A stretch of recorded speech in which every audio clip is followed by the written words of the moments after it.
Nós não dispomos de tempo assim de ficar recapitulando muito,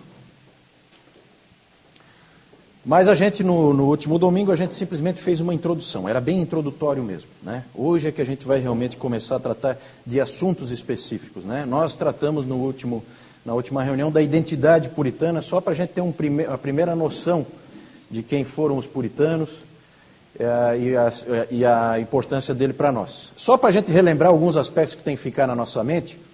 Quem foram os puritanos? Foram cristãos que viveram, né, mais ou menos entre 1550 e 1700, e principalmente nós estamos focando mais nos puritanos ingleses, né? Nós temos os puritanos lá na Nova Inglaterra, nos Estados Unidos, só que vamos lembrar que são imigrantes que foram para lá e, na verdade, colonizaram os Estados Unidos a partir da Nova Inglaterra, da Baía de Massachusetts. A maioria deles, os mais velhos, eram todos ingleses, né? E eram oriundos desses puritanos aí. Uma coisa importante a gente frisar, os puritanos nunca foram um movimento organizado.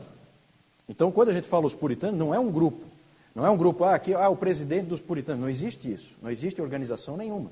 É só uma identificação que a gente faz daqueles indivíduos dentro da história. Muitos, inclusive, não concordavam entre si, né? Eles não tinham assim um acordo pleno. O que a gente levanta aqui são características que a gente poderia dizer que eles tinham em comum. Mas eles discordaram em uma série de coisas, né? E isso a gente vai vendo aos poucos, certo? Vimos que muitas mentiras foram contadas sobre eles, né? Teve que haver um resgate histórico de quem eles realmente foram. Isso é uma coisa que aconteceu lá na década de 30, no final da década de 1930. E a partir dali, então, esse resgate foi se ampliando e tal, e a igreja voltou a ter uma influência forte desses indivíduos. Todo esse movimento aí de novo calvinismo, novos reformados e tal, se alimenta muito em algumas bases que esses indivíduos colocaram. Nós lemos juntos aqui um resumo do material do John Geary, que é um material da época, escrito por um indivíduo da época, né, 1646, e nós lemos juntos aqui. Com isso nós pudemos ver algumas características bem assim gerais, né, do puritano inglês. Vimos o que o J.I. Packer levantou, de coisas que nós podemos aprender com eles, né? Isso tudo a gente vai vendo ao longo do nosso curso. A integração deles, toda a vida integrada, não como nós somos extremamente tendentes a compartimentalizar as nossas vidas. Eles não eram assim, a vida era uma coisa só, né? A qualidade da experiência espiritual deles, né? Eles têm muito a nos ensinar por isso, por causa da maturidade deles. Nós vimos que maturidade é uma palavra-chave quando a gente estuda eles. Vimos que eram homens de ação, homens que agem, não são homens que ficam só estudando ou só meditando, mas eles agem, eles aplicam a palavra. Vimos que eles se caracterizam muito pela família. Hoje nós vamos falar disso, sobre isso.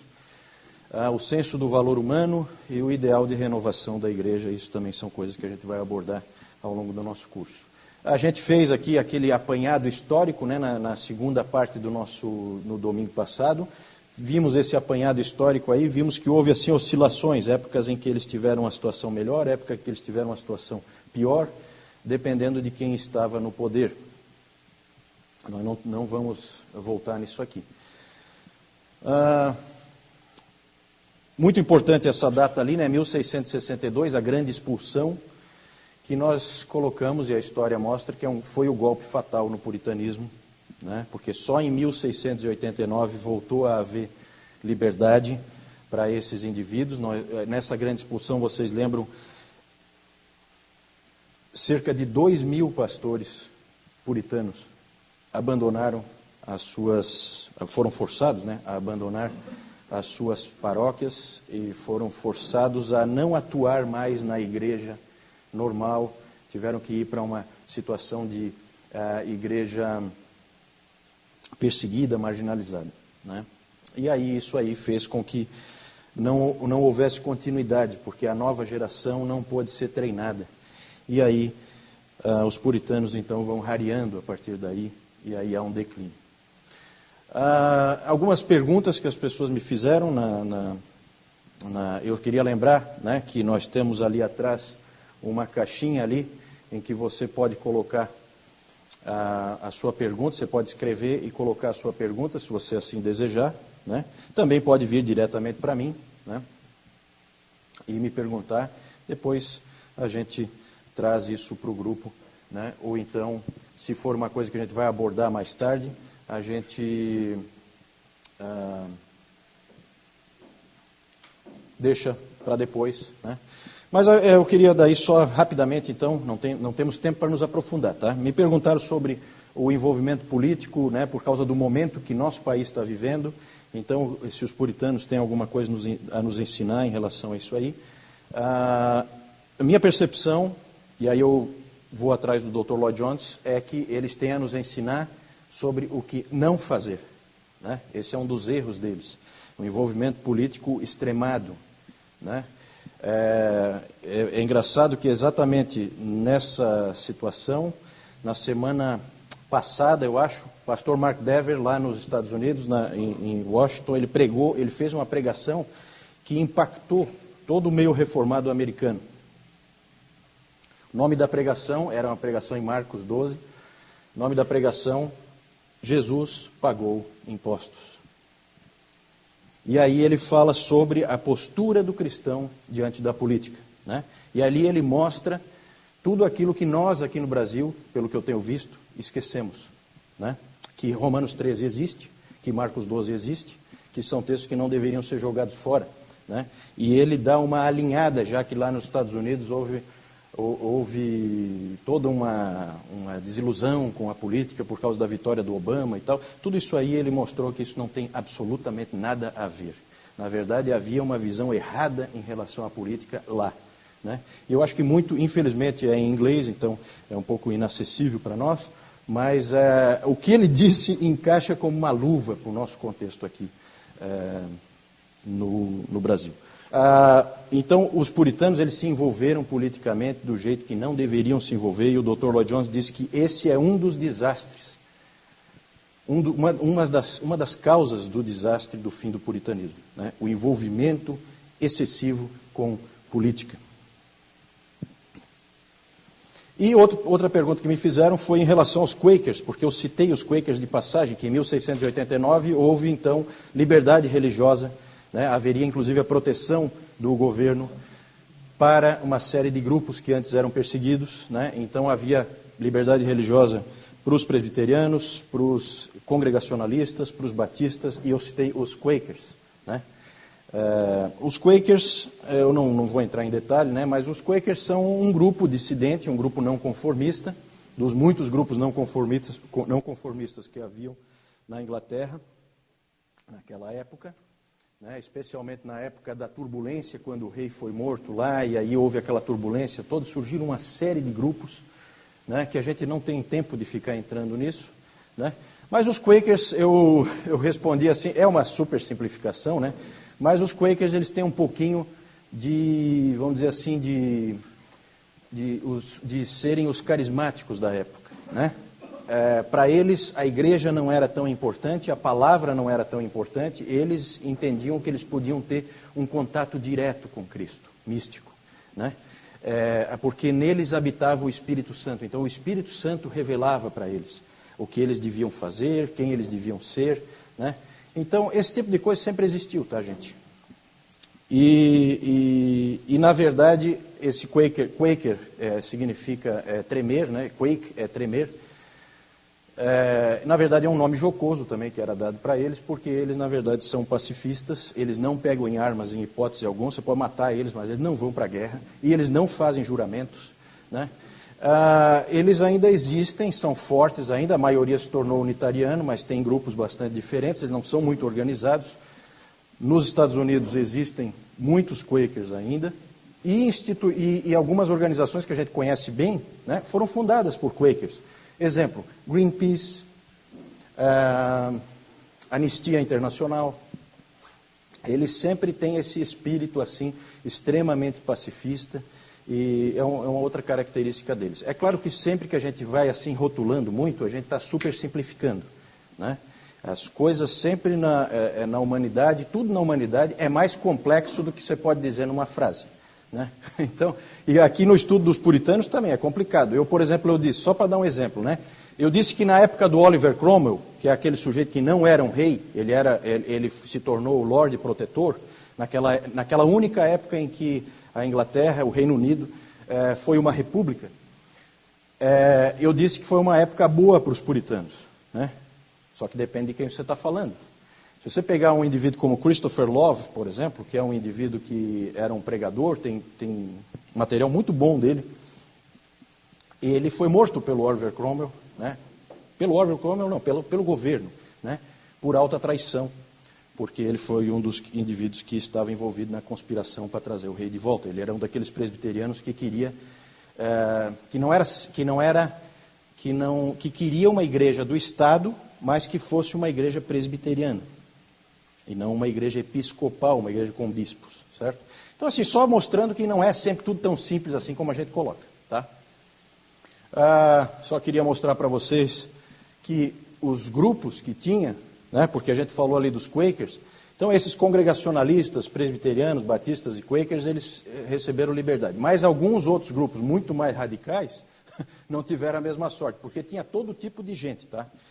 Então você tem ali os anabatistas, os adamitas, brownistas, os diggers, né, os cavadores, os familistas, os da Quinta Monarquia, os hunters, né, os bradantes, os levelers e os seekers. Todos esses grupos aí eram grupos radicais e todos eles eram classificados como não conformistas. Eram grupos que não queriam se conformar à igreja obrigatória do Estado, certo? Na época da rainha Elizabeth I, né? Então, todos esses eram classificados como não conformistas, né? Muitas vezes eles não têm quase nada em comum, mas como eles não se conformam, então isso eles têm em comum, né? Aqui tem grupos doidos, esses familistas aí, por exemplo, se você pertence a eles, você é da família, certo? Todos que estão fora da família, eles querem ver morto, mas morto mesmo, né? Não eram assim fortes em evangelização, não era bem, né? Então é gente doida, né? Os diggers se consideravam os verdadeiros levelers, porque eles, na verdade, fundaram uma comunidade em que todos tinham tudo em comum, e uma comunidade agrária, em contato com a natureza. Tudo isso aí eles entendiam que era o que Deus queria, né? Mas a coisa piora, tá, gente? Tem os adamitas. Esses adamitas aí são muito doidos. Esses adamitas, tem aqui embaixo até uma ilustração deles, ó. Era gente que achava que tinha voltado à inocência do paraíso, né? Então eles andavam pelados. Ali, essa ilustração ali é de quando a polícia foi pegar os caras e botar tudo na cadeia, né? Porque eu acho que é dali que se originou esses peladões que invadem estádio, esses caras assim. Tinha um livro da época, olha só, que até tem os diversos grupos aqui ilustrados, ó. O adamita está aqui, o peladão, ó, né? Então tinha os adamitas, esse cara doido, né? Mas tinha esse tipo de coisa, gente. Então você vê a complexidade de lidar com tudo isso, de dar liberdade religiosa para grupos malucos, né? Todo tipo de doideira tinha naquela época. Então tudo é muito complexo, tá? Eu não quero, já perdi tempo demais com isso aí, mas vamos voltar ao nosso estudo. Hoje, então, a gente vai tratar do puritano em casa, né? Vamos ver até onde a gente consegue ir, né? Gente, isso aqui... eu acho que é tão interessante porque, vamos fazer o estudo, aí vocês vão ver o impacto disso aqui. Muita coisa que a gente toma como certa, a gente só toma como certa por causa desses caras, tá? Então vamos dar uma olhadinha em algumas coisas. Vamos começar com sexo e casamento, certo? Ver se eu consigo. Vamos lá. De novo, uma série de conceitos equivocados, né? Essa área de casamento e sexualidade, os puritanos foram, de novo, altamente injustiçados. É muito comum você dizer, não, aquele indivíduo é um puritano. Puritano, nesse sentido, significa um indivíduo assim, tímido, recatado, ele é envergonhado, né? E que é contra todos os prazeres da vida. É o oposto do que eles eram. O oposto, certo? De novo. Na verdade, a gente já deixou isso claro, puritano é aquele indivíduo que quer uma igreja e uma vida pura. E o que é uma vida pura? Uma vida como Deus disse para a gente viver. Certo? Eles tinham uma fortíssima doutrina da criação. Isso afetou grandemente a visão que eles tinham da criação, dos prazeres da vida. Né? Eles consideravam o mundo bom, tudo que Deus criou era bom, eles viam como bom. Não eram de jeito nenhum ascetas, indivíduos que ficam se negando coisas. Eles, na verdade, seguiram Calvino naquele conceito de que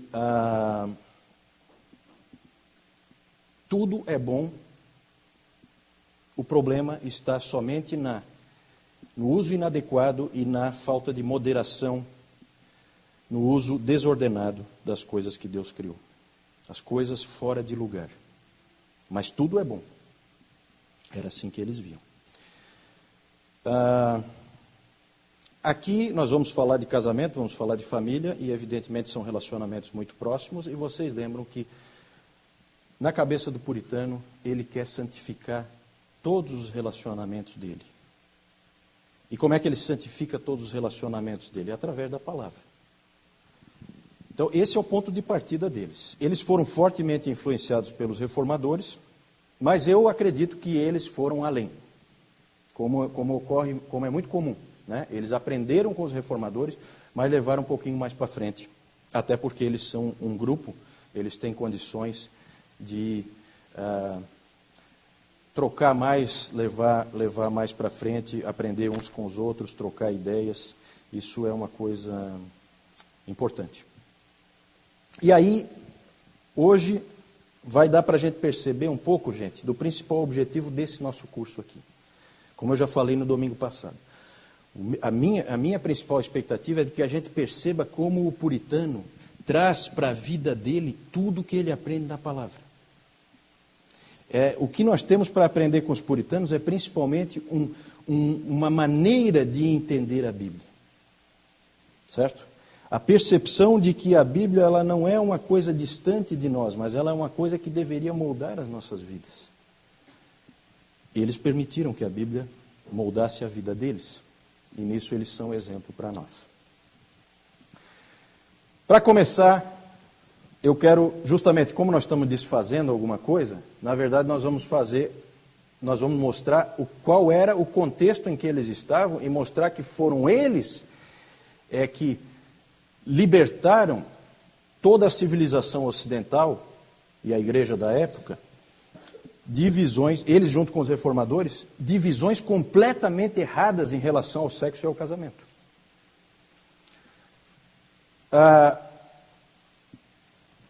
Deixa eu fazer uma pergunta para vocês. Não vale colar. Qual o maior teólogo católico de toda a história?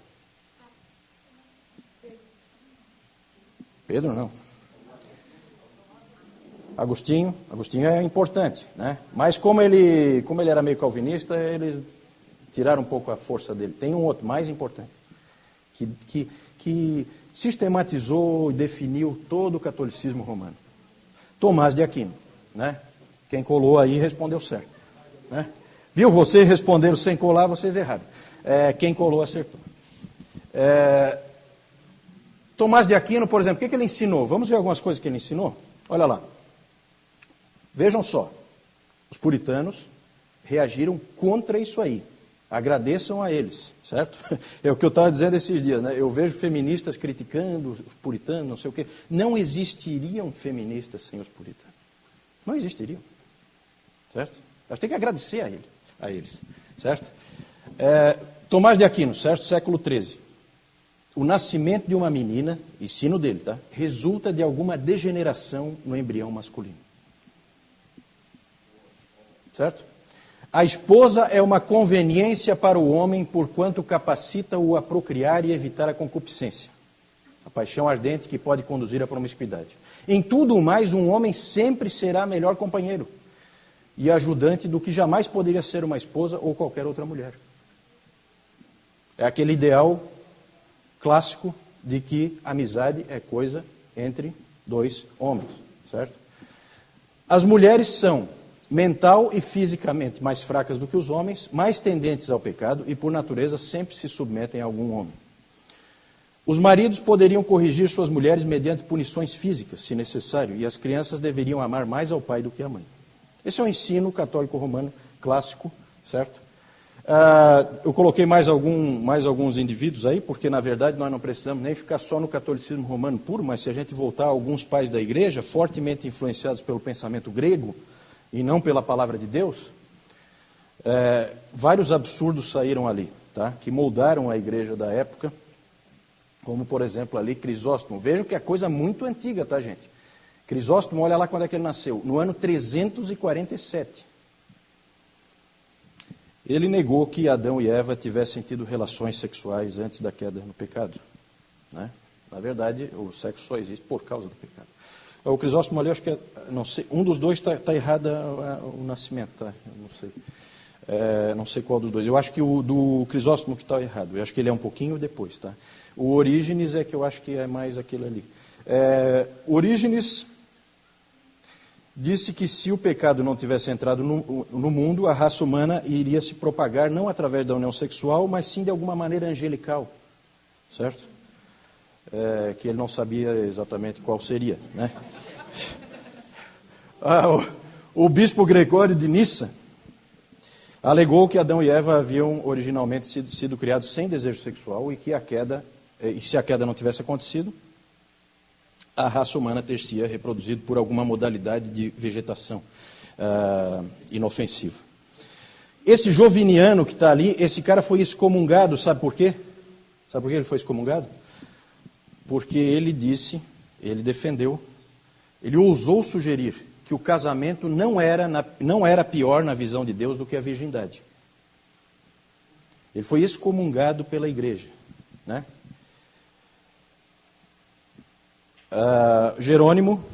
Agostinho, frequentemente elogiava cônjuges que se abstinham de sexo, né? Então, o indivíduo se casava, mas não tinha relação sexual. Isso é a verdadeira santidade. O Jerônimo disse que o benefício do casamento é que ele produz virgens. E também afirmou que enquanto houve santos casados, estes sempre permaneceram virgens, certo? Então, na verdade, vocês veem o clima aí, o que era a igreja.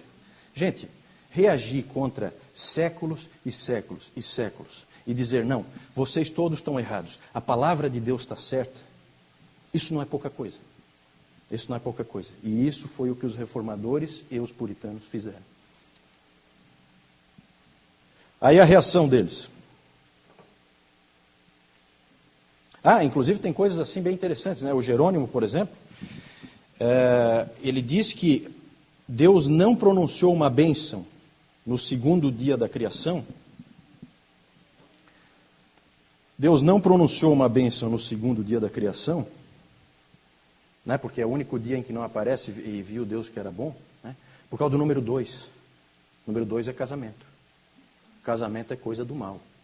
Casamento é coisa ruim, certo? Então vocês veem como era o clima, certo? Por isso que eu digo, as feministas criticam os caras que abriram espaço para que elas existissem, né? Sequer existiriam não fossem eles. Vamos ver a reação puritana então. Os puritanos, o que é que eles fizeram? O que eles sempre fazem. Eles leram as suas Bíblias. E aí eles pegaram e jogaram toda aquela porcaria fora, todo aquele pensamento grego de Platão e de Aristóteles, porque aquelas coisas ali que embrião degenerado, não sei o que, isso aí é coisa de Aristóteles. Isso aí é uma coisa que a igreja deixou entrar coisa pagã. A Bíblia é completamente diferente. Esses indivíduos foram para a Bíblia. Aí olha só como é que eles falam. Vejam lá, William Gouge. Considera-se uma doutrina de demônios proibir de casar, pois é uma doutrina contrária à palavra de Deus. Que texto que será que ele está se referindo? Quem é que sabe? Doutrina de demônios, proibir de casar? 1 Timóteo 4, exatamente. É isso aí, Alexandre. Foi o diabo, Richard Sibbes, foi o diabo que introduziu a baixa estima por aquela honrosa condição do casamento. Thomas Gattaker, o leito do matrimônio, disse o apóstolo, é em si livre de impureza.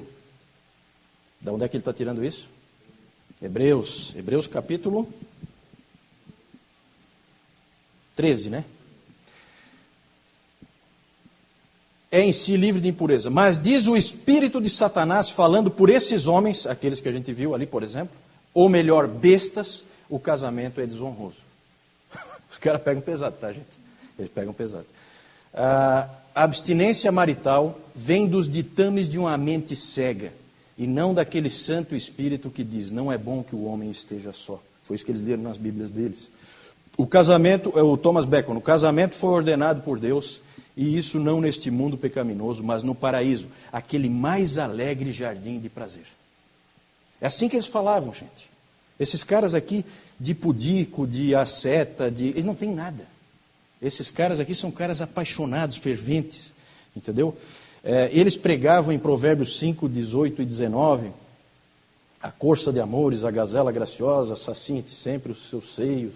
Eles pregavam nesses textos, sabe? Eles não tinham nenhuma vergonha, não. Isso é coisa do Senhor, isso é da criação, eles têm uma doutrina da criação fortíssima. Agora eles pegam pesado, aí vocês viram a linguagem. Porque você não pega séculos e séculos de um pensamento que todo mundo aceita e fazendo carinho você transforma. Você tem que entrar meio pesado. E eles entraram pesado, né? E entraram em grupo, entraram em bloco e começaram a fazer isso aí. Não, vale a palavra, sola a escritura. É isso aí que os caras trabalharam. Isso aí é uma coisa fantástica. Eu vou ter que hoje controlar para não ficar falando fora de série, porque a minha filha, ela fica pegando no meu pé, porque eu só falo fora de série, que o indivíduo era fora de série. Então se você está muito cansado, não está conseguindo acompanhar, está chato, então você marca quantas vezes eu falo fora de série, fica ali, faz um joguinho, né? Então, fantástico, eu falo bastante também, tá? Faz assim uma tabela, né? Isso, uma tabelinha no Excel e... para ficar fora de série. Gente, os puritanos trouxeram, eles resgataram a beleza do casamento. A beleza do casamento. Isso é uma coisa preciosa. Thomas Gattaker ali, olha só. Não há sociedade mais próxima, mais inteira, mais necessária, mais gentil, mais agradável, mais confortável, mais constante, mais contínua do que a sociedade homem e mulher, a principal raiz, fonte e padrão de todas as outras sociedades. Isso aqui, gente, para nós hoje, isso aí, tudo bem, isso aí. Tá. Na época, isso aqui é revolucionário. O casamento é uma das maiores bênçãos exteriores que o homem goza neste mundo. Também é o Thomas Gattaker. Na verdade, a mudança toda ocorreu por causa dessa ida deles à palavra. Eles foram para Gênesis, e lá eles aprenderam a verdade, pararam de aprender com Aristóteles. Né? O que nós temos para aprender com Aristóteles? Né? Em termos de conhecimento de Deus? Nada. Né? Alguma coisa talvez a gente possa aprender com ele, mas não conhecimento de Deus. Conhecimento de Deus a gente aprende na palavra. Isso os puritanos tinham na cabeça com muita força. E tudo na criação é bom. Certo? O ideal deles de camaradagem e companheirismo por toda a vida era uma coisa que eles exaltavam. Exaltavam. Esse companheirismo do casamento. A amizade, lembram da amizade? A amizade, do ponto de vista clássico, a amizade só existe mesmo entre dois homens.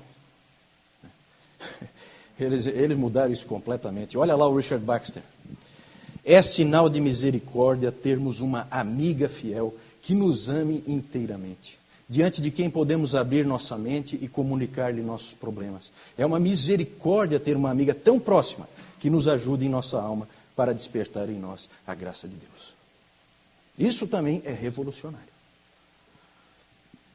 Henry Smith, uma boa esposa é tal dom que poderíamos considerar de Deus somente e aceitá-lo como se Ele nos enviasse um presente do céu com o seu nome nele. O dom de Deus. O dom de Deus. Escrito no presente. Né? De onde é que ele está tirando isso? De que é um presente de Deus? Provérbios. Não. Provérbios 18, né? Provérbios 18 e Provérbios 19. Aí o versículo Eu não sei exatamente qual é, mas tem um texto nesse sentido em Provérbios 18 e tem um em Provérbios 19. Eles liam na Bíblia deles. Né? Ah, como é que eu devo amar minha esposa? Eles aprendiam na palavra. Então isso é uma coisa marcante. Mas aí, ó, esses dois sujeitos, John Dodd e Robert Cleaver, eles escreveram esse livro aí, ó, que tem a capa ali, ó, tá vendo? A primeira página do livro, né? Na época mesmo, certo? Eles escreveram esse livro, uma forma piedosa de governo do lar, para o ordenamento. Eu não consigo mais ler o que está escrito ali. Mas é esse livro deles aí, nós vamos ver vários trechos, nós vamos tirar dali, né? E aí uma coisa que eles colocam no livro: a esposa foi designada para o esposo tal como uma pequena Zoar. Zoar era uma das cidades de refúgio que havia em Israel, né? Uma pequena Zoar, uma cidade de refúgio. Ele foge para ela em todas as suas dificuldades, e não há paz que se compare com ela, exceto a paz de consciência. Né? É assim o seu casamento, gente. Que eles construíam casamentos assim. Né? Não havia maior alegria em meio às dificuldades, e nós vimos na reunião passada que esses indivíduos convivem com dificuldades o tempo inteiro. Né? Deixa eu só fazer um comentário. Esse aqui é o Richard Baxter, que falou da amiga fiel, da amiga tão próxima. Né? Quando a esposa dele faleceu, ele escreveu um livro. Deixa eu ver se eu tenho o nome do livro aqui.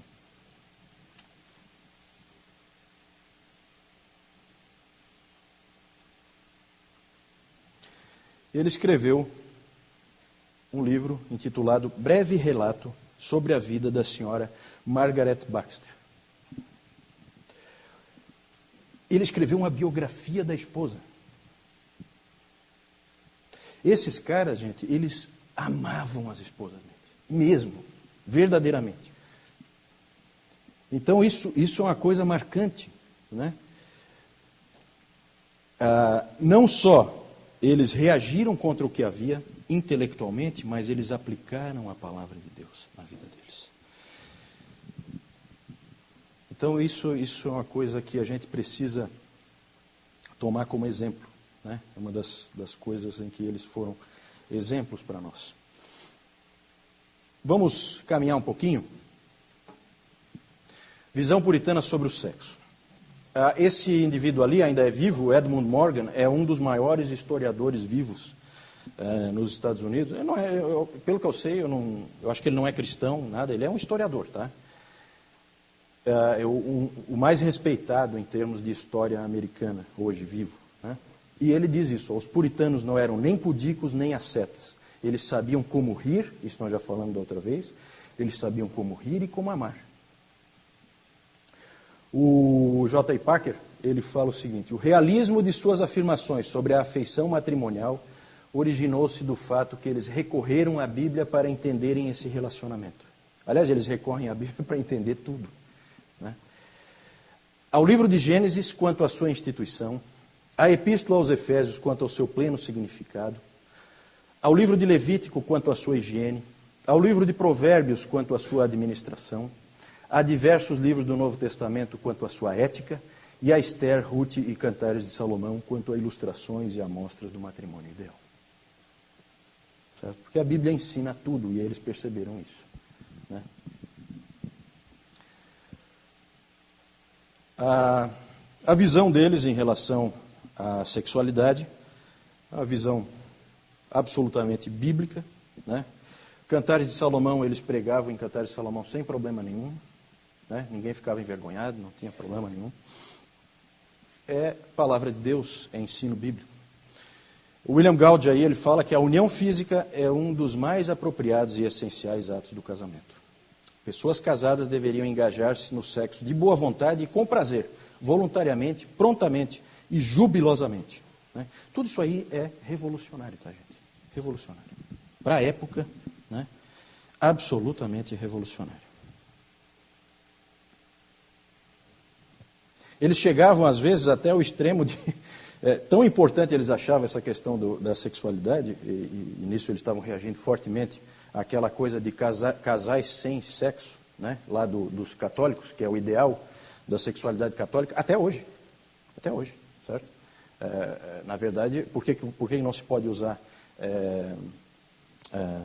anticoncepcionais, né? Porque o sexo é só para a procriação, não tem outra finalidade.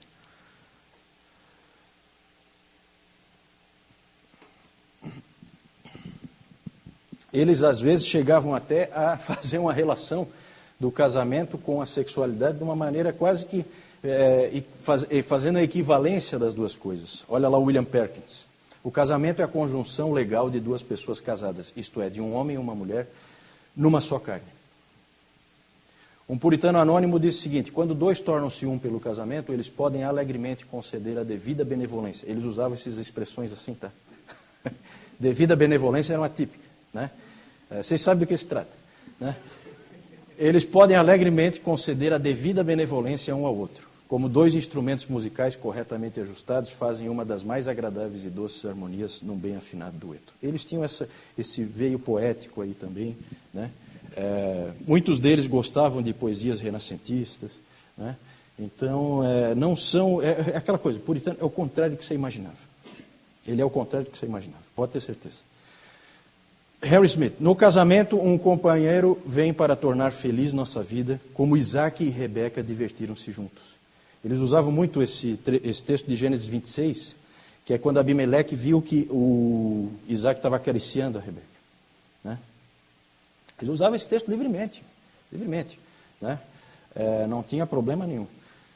J. Packer: assim, um marido deve demonstrar amor à sua mulher de modo constante, consciente e espontâneo, o que para os puritanos significava um ágape erótico de um matrimônio romântico.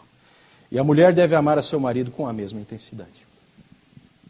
Então esse aí era o ideal puritano em relação à sexualidade. Não é à toa que o Thomas More, um dos campeões lá na Inglaterra, um dos campeões do catolicismo, né? Ele fazia campanhas violentas contra os protestantes, porque ele dizia que eles eram... Ele acusava os protestantes de viver sensual e licencioso. E ele descreveu os protestantes também como pessoas que comiam e bebiam e desregradamente cobiçavam na sua devassidão. São esses caras aqui, ó. Certo? Todos devassos, né? Essa era a interpretação que tinha na época. Certo? Resumindo, então, a visão deles sobre o sexo, sempre a doutrina da criação, fundamental para eles, fundamental, é o ponto de partida. O sexo foi criado por Deus como algo bom para ser usufruído por duas pessoas unidas pelos laços do matrimônio. Esse é um primeiro ponto. É mais que um ato físico, né? Esses dias eu estava ouvindo o Tim Keller, e o Tim Keller estava falando assim que a relação sexual no casamento, ela é um tipo de... E claro que ele podia ser mal interpretado com essa expressão, mas é fácil de entender e a gente não precisa ser desonesto com ele. É um tipo de sacramento, um tipo de símbolo físico de uma realidade espiritual, né? E é isso mesmo, né? É um símbolo físico da integração total de duas pessoas, certo? É necessário no casamento. William Whately, né, nem marido nem mulher podem, sem sério pecado, negar relação sexual ao outro, certo? Quando, na verdade, naquela época, o catolicismo romano era o contrário. É sério pecado se permitir, né? Então, eles estão invertendo aqui, porque eles aprenderam na palavra como é que é a verdade. Até tem uns casos pitorescos, né, de uma mulher lá na Nova Inglaterra, que foi falar com o pastor que o marido dela estava negando a ela a devida benevolência, né? Para usar a expressão deles. E olha só, gente, isso está registrado, tá, nas atas da igreja. Porque isso foi levado à congregação e o indivíduo foi excomungado. Foi excomungado, Mateus 18. Mateus 18 foi aplicado porque o indivíduo não cumpria isso aí, ó. Para vocês verem como a coisa era séria, né? Sexo é privado, aí é uma coisa importante, né? Eles tinham um desprezo tremendo por qualquer manifestação erótica em público. Sexo é privado não porque ele seja vergonhoso ou por alguma coisa assim, mas por causa da intimidade dele e pelo caráter sacramental que ele tem. Não, isso é uma coisa que para eles era muito importante. Então aí eles fazem uma separação bem clara em relação ao que nós temos hoje em dia aí na sociedade, né? Se os puritanos não existissem, talvez nós não tivéssemos uma sociedade tão licenciosa como nós temos, né? Porque eles abriram, vamos dizer assim, possibilidades, né? Mas isso pertence a Deus, as consequências, né? Nós obedecemos, nós fazemos o que o Senhor manda. Eles, por último, né, o sexo conjugal é uma forma de castidade, de pureza, certo? William Gaudium atacou a posição do Concílio de Trento, porque a posição do Concílio de Trento é exatamente... Está valendo, tá, o Concílio de Trento, para a Igreja Católica Romana. Está valendo. É o que está valendo hoje. Ele atacou fortemente com a frase: aqui, por falar nisso, observe a tontice dos nossos adversários, que pensam que não há castidade senão de pessoas solteiras, que era o que o Concílio de Trento defendia, né? Casamento é uma coisa ruim, péssima, né? Sobre o que em seus discursos escritos eles opõem a castidade e o matrimônio um ao outro, como dois contrários, como se houvesse realmente alguma oposição entre essas duas coisas. Ok. ênfases puritanas no casamento. Olha só que interessante. Isso aqui é um trecho do livro de oração comum. O livro de oração comum foi escrito por Thomas Cranmer na Reforma da Igreja da Inglaterra.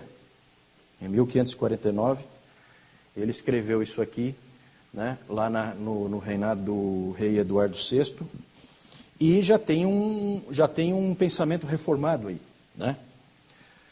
Porque ele fala aqui, ó, eu não vou ler tudo ali, o matrimônio é a união, bom, vamos ler. O matrimônio é a união de um homem e de uma mulher, aos quais Deus juntou de acordo com sua palavra, com o consentimento de ambos, para dali por diante viverem juntos e passarem a sua vida em uma igual participação de todas as coisas que Deus lhes enviar. Com o intuito de que, aí esses 3 itens, ó, 3 ênfases, 3 objetivos. Produzam filhos no temor a Deus, a procriação, né? De que evitem a prostituição, né, pela fidelidade, e de que, de acordo com o beneplácito de Deus, um ajude e console ao outro. No catolicismo, isso aqui não existe. Certo? Esse último item. Esse item foi introduzido pela reforma, o companheirismo. Certo? Companheirismo. Só que isso aí é do tempo da reforma. O que os puritanos fizeram? Na Confissão de Fé de Westminster, que daí é escrita por puritanos, Thomas Cranmer não é um puritano, ele é anterior, a época dele é anterior. Quando eles escreveram a Confissão de Fé de Westminster, no capítulo 24, aí eu peguei o texto da Confissão de Fé Batista, mas é praticamente a mesma coisa, muda um pouquinho ali no segundo item, mas é praticamente idêntico. Quando os puritanos escreveram, olha o que aconteceu. Mudou a ordem. Mudou a ordem. O casamento foi ordenado para o auxílio mútuo entre marido e mulher. Esse é o primeiro. Não a procriação. Segundo, procriação, para a propagação da humanidade, por uma descendência legítima. E terceiro, para impedir a impureza. 1 Coríntios 7. Então vejam aí, isso aí é típica ação puritana. A ênfase muda. A ênfase muda. Casamento é companheirismo. Isso aí vai afetar tudo, tá, gente? Aí uma frase do Thomas Bacon, né, exaltando exatamente esse pleno companheirismo. O matrimônio é uma alta, santa e abençoada ordem de vida, ordenada não pelo homem, mas por Deus, no que um homem e uma mulher são acoplados e entretecidos numa carne e corpo, no temor e amor de Deus, pelo livre, amável, entusiástico e bom consentimento de ambos, com a intenção de que os dois habitem juntos como uma carne e corpo, e uma mente e vontade, em toda honestidade, virtude e santidade, e passem suas vidas a compartilhar igualmente de todas as coisas quantas Deus lhes enviará, com ação de graças. Né? Como eles eram precisos nas definições deles. Né? Uma definição extremamente completa isso aí.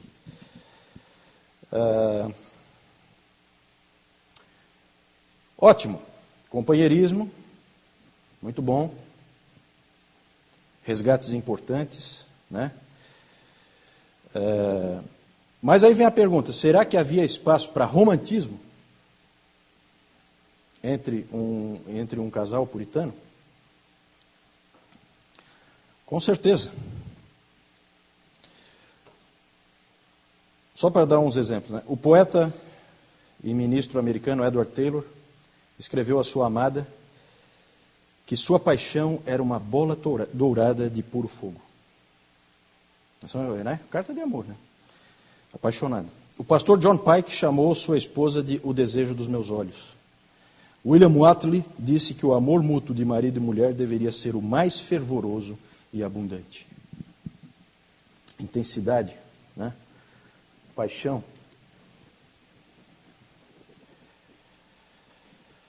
Um historiador, aquele mesmo, o Edmund Morgan ali que eu mostrei para vocês, ele disse que depois de magnificar o significado do casamento, os puritanos partiram para a etapa B, a segunda etapa, né?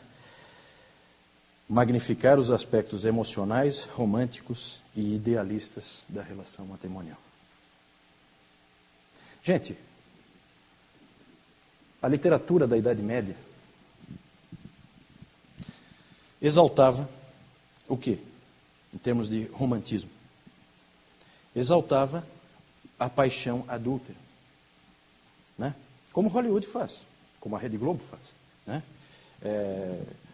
As mulheres não vão assistir uma comédia romântica para ver um casal super apaixonado e tal. Sempre são indivíduos que ou estão adulterando ou fornicando, né? Mas não é dentro da relação de casamento. Casamento estraga tudo.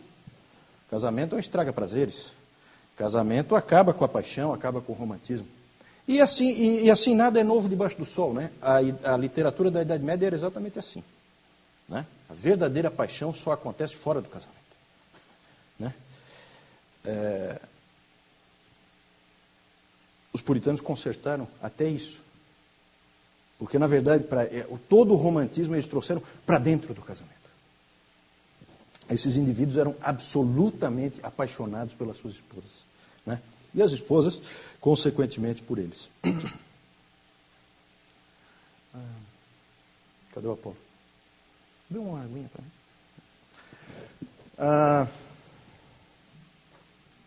Já estamos quase terminando essa primeira etapa, mas vamos ler aqui algumas coisas ainda que tem aí. Né? Olha só. William Whately, quanto ao amor, é a vida, a alma do casamento. John Wing, né, que escreveu esse livro aí, não está dando para ver direito, né? Depois, eu vou colocar para vocês essa apresentação lá no site, lá da igreja, aí vocês podem ver com mais detalhe essas figuras todas aí. O amor de um marido por sua mulher deve ser o mais íntimo, precioso e completo que um coração possa dirigir a uma criatura. Obrigado. O amor de um marido por sua mulher deve ser o mais íntimo, precioso e completo que um coração possa dirigir a uma criatura. Nenhum, exceto o amor de Deus, está acima dele. Nenhum, exceto o amor por nós mesmos, é companheiro dele. Todo o amor pelos outros é inferior a ele. Assim era o espírito deles em relação às suas esposas. Vejam só que bonitas essas palavras do Daniel Rogers. Maridos e mulheres deveriam ser como dois doces amigos gerados sob uma constelação, sazonados por uma influência do céu, da qual nenhum dos dois pudesse dar razão alguma, salvo que a misericórdia e providência primeiro os fizesse assim e depois os unisse. Dizendo, vê, Deus nos determinou a partir deste vasto mundo um para o outro. Nesse tipo de espírito, gente, o Dr. Lloyd Jones era violento. O Dr. Lloyd Jones ele tem uma influência enorme dos puritanos. Né? E ele defendia, porque na época em que ele estava atuando como pastor, ele Muita gente defendia que o cristão poderia casar, um homem cristão poderia casar com qualquer irmã, tanto faz, né? Por causa do amor e tal, não sei o quê. Ou ele ficava possesso com isso aí. Não existe isso, né? Os dois foram criados um para o outro. Não é para o outro, não tem assim qualquer um. Não, é aquela pessoa com aquela pessoa. Era assim que eles viam. Certo? Segundo ali, também do Daniel Rogers. O amor conjugal é, por muitas vezes, uma obra secreta de Deus, ligando o coração de uma pessoa a outra, por nenhuma causa conhecida.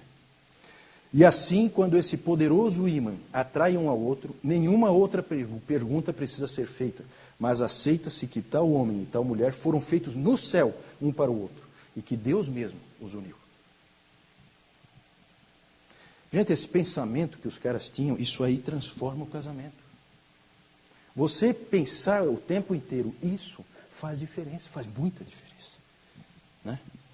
Então, essa percepção que eles tinham, isso aí, o que acontece? A transformação da mente influenciou o coração e afetou a vontade. E aí a vida deles expressou tudo isso aí que a gente está vendo, né? Que é grande exemplo para nós, para os nossos casamentos. Aqui só uma nota, né, de ressalva, né, que eles não eram tolos, certo? Porque pode parecer que assim, não, são um bando de adolescentes achando que a vida é muito fácil e tal. Gente, nenhum desses caras acha que a vida é fácil, né? Eles perdiam 50% dos filhos, todos eles, certo? E a esposa num deles, no nascimento de um deles, certo? Isso era corriqueiro, certo? Para todos eles. Pode pegar a biografia de qualquer um deles, você vai ver. Metade dos filhos morreram antes de se tornarem adultos, né? E a esposa morreu no nascimento de algum deles, certo? Era assim a vida deles, certo? Só que eles tinham a noção de que, evidentemente, e até eu coloquei aqui a capa de um livro que a Fiel acabou de lançar, lançou há algum tempo já atrás, né? Quando pecadores dizem sim. É exatamente isso, né? Vamos manter isso em mente. Eles mantinham isso em mente, né? São pecadores. Não é, tudo é ideal, tudo dá certo. Não, é difícil, tem dificuldades. E aí eles falavam algumas coisas ali, Thomas Thatcher, por exemplo. Não busque a perfeição no seu relacionamento. Deus reserva isso para outro estado onde o casamento não é necessário. Aqui eles estão fazendo uma coisa que é muito necessária hoje em dia. Alimentar falsas expectativas. Muitos casamentos vão mal porque se alimenta falsas expectativas, né? Pessoas saturadas da carga que Hollywood põe, em termos de coisas maravilhosas, relacionamentos de sonho, né? Pessoas que foram criadas assim, com horas e horas e horas e horas de exposição a esse tipo de informação. Chegam no casamento e acham que vão encontrar alguma coisa parecida, né? E não é nada disso. É companheirismo para encarar juntos aquilo que eles falaram. Encarar juntos tudo aquilo que o Senhor mandar, né? Não foi assim que eles colocaram? Exatamente assim que eles colocaram. Tudo que o Senhor enviar, nós encaramos juntos. Então ali eles alertam para isso, expectativas erradas. Isso gera frustração. John Oxenbridge. Os cônjuges poderiam preparar-se para os rigores do casamento, limitando sua expectativa e lembrando-se que casam com um filho de Adão. Certo? Toda a teologia, ela está unida aí. Eles não separam as coisas, né? A teologia é uma só.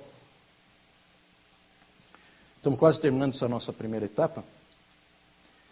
Olha só, essa frase aí, como diria hoje de manhã, inclusive, vocês tiveram uma pregação puritana aqui, vocês viram? Né? Eu acho que ele teve lá, hein, Moisés? Viu, João? Né? Talvez na brigada de incêndio lá do grande incêndio de Londres, talvez ele fosse um dos que estavam lá, né?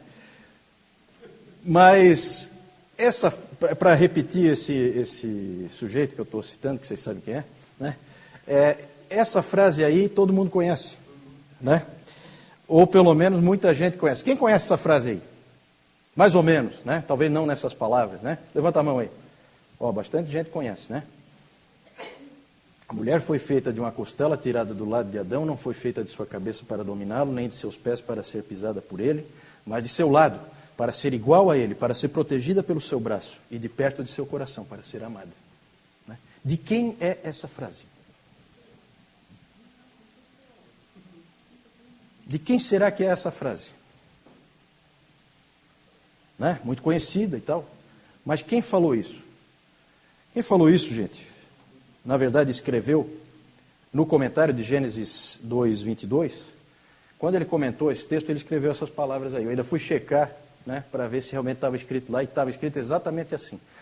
Quem escreveu isso aí foi Matthew Henry, puritano, né, da última geração, e que escreveu aquele famoso comentário sobre a Bíblia inteira. Né? Então, essas palavras vieram de um puritano. Na verdade, por que eu estou colocando essas palavras aí? Porque, na verdade, para encerrar essa parte sobre o casamento, eu só quero terminar essa parte para depois a gente entrar em família na segunda parte. Família mais abrangente, né? A visão dos puritanos em relação à mulher. Só com essa frase aí você já tem mais ou menos uma base. Certo? Os puritanos e a mulher. A visão dos puritanos quanto à criação, quanto ao sacerdócio de todos os santos e ao papel da mulher como companheira no casamento, moldou a visão que eles tinham das mulheres e quebrou com tudo que se via em relação às mulheres antes. Porque, gente, no catolicismo romano, a mulher era uma coisa quase do diabo. Quase do diabo. E é aquela coisa, como o Newton sempre frisa, né? Na verdade, que culpa tem a mulher se os homens têm concupiscência? Né? Mas é que os homens é que têm a caneta na mão e é eles é que escreviam, e eles é que faziam as ideias serem propagadas. Né? E aí eles culpavam as mulheres pelas concupiscências que eles tinham. Certo? Para vocês verem como toda a teologia é distorcida, a teologia que havia na época. Né? Esses caras, os puritanos, foram os responsáveis por resgatar a verdade. Eles, na verdade, eles iam completamente contra o clima prevalecente na época e eles exaltavam as mulheres, especialmente no papel de esposas e mães cristãs. Aí vamos ver aí umas frases. O John Cotton, né? Mulheres são criaturas sem as quais não há viver confortável para os homens. São uma espécie de blasfemadores os que as desprezam e vituperam e as chamam de um mal necessário, porque são um bem necessário. Então eles tinham que reagir contra indivíduos que, né, na época, o pensamento da época. Aquele livro do John Dodd e Robert Cleaver. Uma esposa é chamada de ajudadora pelo próprio Deus, e não um impedimento ou um mal necessário, como alguns inadvertidamente o dizem. Estes e tais dizeres semelhantes, pretendendo o desprezo às mulheres, alguns maliciosamente e indiscretamente vomitam fora, contrários à mente do Espírito Santo, que disse ser ela ordenada como uma ajudadora e não uma estorvadora. Samuel Willard: de todas as ordens que são desiguais, aquela de marido e mulher chega mais próxima de uma igualdade e, sob vários aspectos, apoiam-se numa mesma base. Estes formam um par que infere que existe paridade. Então, o que eles diziam era isso, que todas as relações humanas, por mandamento de Deus, todas elas são baseadas em autoridade e hierarquia. Tem que haver. Só há ordem onde há hierarquia. Se não houver hierarquia, não há ordem. Certo? Deus criou o mundo assim. Só que uma coisa que eles frisavam é assim, que todas essas ordens desiguais, né, em que um é autoridade sobre o outro, de todas as que existem, essa é a mais próxima. Porque é dentro de um par, de uma pessoa que eram duas e é só uma agora. Então, essa é a mais próxima da paridade que existe. Né? Na verdade, só em casos extremos é que realmente a mulher tem que se submeter e o homem assume para si a decisão, né?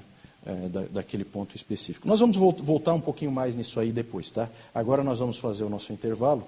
Deixa eu ver se tem mais alguma coisa aqui depois. Não, nós vamos então fazer o nosso intervalo, depois nós vamos passar para a parte de família e a gente vai aprofundar um pouco esses aspectos aí também. Tá bom? Vamos lá. Vamos lá. Vamos lá. Vamos lá. Vamos lá. Vamos lá. Vamos lá. Vamos lá. Vamos lá. Vamos lá. Vamos lá. Vamos lá.